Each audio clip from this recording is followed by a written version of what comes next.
First, search for Snipping tool. Alternatively, you can right-click it and pin to taskbar for quick access.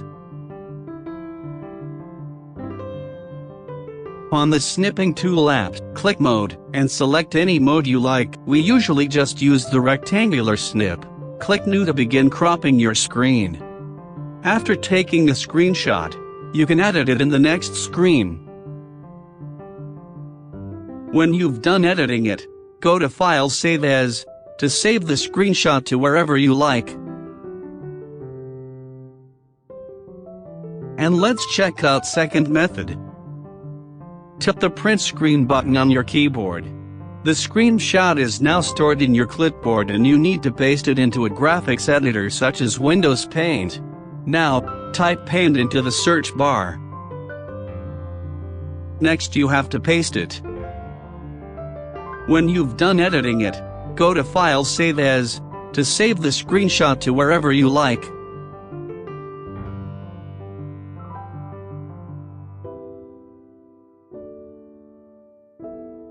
And then finally, your screenshot is ready.